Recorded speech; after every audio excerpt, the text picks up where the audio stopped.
Olá, hoje, dia 13 de maio de 2020, como tinha prometido, fazer alguns vídeos trazendo nossas percepções, né?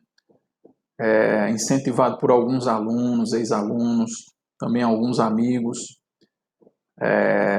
que eu poderia citar o Alexandre Moura, Emerson Saraiva, Victor Freitas, Murilo Macedo, são todos cabeças privilegiadas, tá sempre trocando ideias.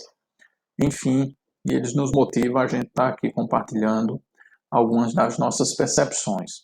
Hoje eu trago aqui para vocês naquele modelo que todos conhecem já, uma apresentação roteiro, eu trago essa provocação, números sem terrorismo. Né? O que a gente tem visto é uma população em pânico, né? Em virtude de todos esses números que têm sido apresentados, e nós resolvemos trazer aqui a nossa percepção com os números. Né? Os números, assim como tudo na vida, eles nos trazem aí algumas vertentes de análise ou possibilidades, como aquela história do copo, né? Meio vazio para alguns e meio cheio para outros. Então, assim são os dados ou a ciência dos dados, você pode analisar sob vários prismas. Enfim, inicialmente, eu queria trazer o seguinte: eu sempre relutei em não trazer dados em relação a óbitos, porque qualquer número que você traga, qualquer previsão, mesmo que seja um, é algo significativo para as pessoas. Então, eu queria deixar aqui minha solidariedade a todas as famílias que passaram por momentos difíceis, pedindo e rogando a Deus que possa iluminar os gestores públicos, que possa iluminar as pessoas, não só da nossa cidade, nosso Estado, bem como do Brasil e do mundo, que as pessoas possam ser iluminadas, que tenham muita força, que a gente possa passar o mais rápido por isso. Então, inicialmente, quando você olha os dados, você vai ver aí uma curva que eu trago de percepção acerca dos casos. Então, você vê essa curva azul dos Estados Unidos, você vê a curva vermelha da Espanha, curva verde da Itália e curva amarela do Brasil. Né? Então, você vê hoje, se fala muito dos casos nos Estados Unidos, se falou um tempo na Itália, né? Hoje se fala, poxa, a curva do Brasil está crescendo significativamente. Né? Lembrando que qualquer informação que você traga, por mais baixa que seja, ela é significativa. Nosso objetivo não é entrar nesse detalhe. Quando a gente vai para a questão dos óbitos, a curva ela é muito parecida, ela não é igual, certo? Existem alguns comportamentos atípicos. Mas em relação a óbitos, a gente vê que os Estados Unidos apresentam uma maior quantidade, você vai ver ali Espanha e Itália, que foi um dos primeiros a enfrentar a grande dificuldade, e você vê a curva do Brasil aqui em amarelo, uma curva relativamente baixa, em um determinado momento acima, né, da curva da Espanha e da Itália. Então, isso acaba trazendo para algumas pessoas uma certa percepção e dá narrativa para algumas pessoas, né, de um certo terrorismo que eu tenho visto até cientistas de dados ou pessoas que se aventuram a fazer determinadas previsões. Então, eu trago aqui para a gente como a gente lida com dados. A gente precisa entender que dados, dependendo da cultura, da região, da população, ele tem uma percepção diferente.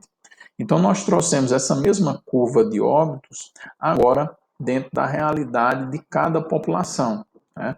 Então, a gente já começa a ver uma mudança, né, de entendimento em relação, por exemplo, à curva dos Estados Unidos pela sua população, já não é mais representativa que a curva, por exemplo, da Itália, bem como a curva da Espanha mostra ter sido lá algo mais significativo do que propriamente nos Estados Unidos. Né? Claro que todo e qualquer efeito, quando se fala de óbito, ele é significativo.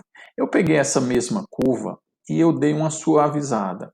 Eu usei uma média móvel, né, dentro do intervalo temporal, e peguei e pareei para o início da pandemia em cada localidade a partir de um certo número. Então a gente consegue ver o comportamento da curva da Espanha, da Itália, é muito mais significativo do próprios Estados Unidos, né? Considerando a sua população.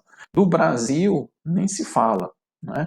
Então, olha só a curva do Brasil em amarelo, como é que está se comportando, muito aquém dos outros, né? Graças a Deus, esse comportamento não se mostra similar ao dos outros países.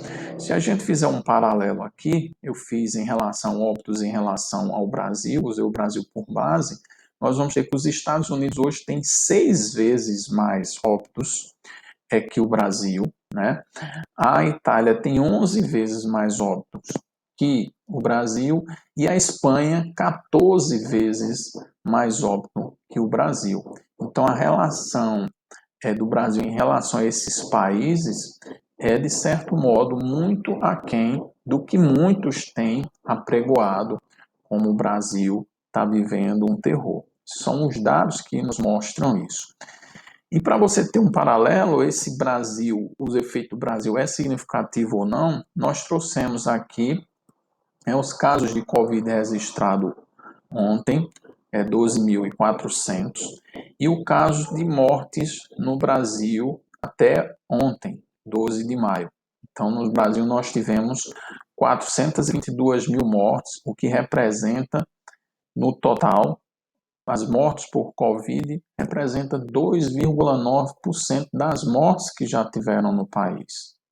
Então, isso nos faz pensar, por isso a provocação, os dados mostram realmente esse terror que tem dado pânico às pessoas de nem conseguir sair, muitas pessoas, de casa, né?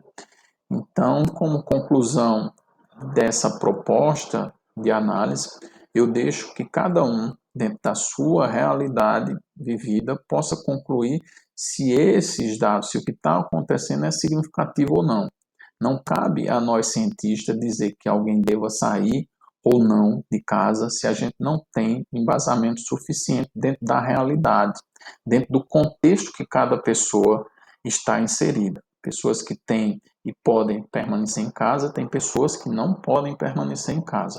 O nosso objetivo é trazer uma visão mais dentro de uma realidade para que as pessoas possam balizar aí a sua decisão pessoal. Espero estar de alguma forma contribuindo. Que Deus possa iluminar. Virei aqui outras vezes trazer outro tipo de informação. Um grande abraço a todos.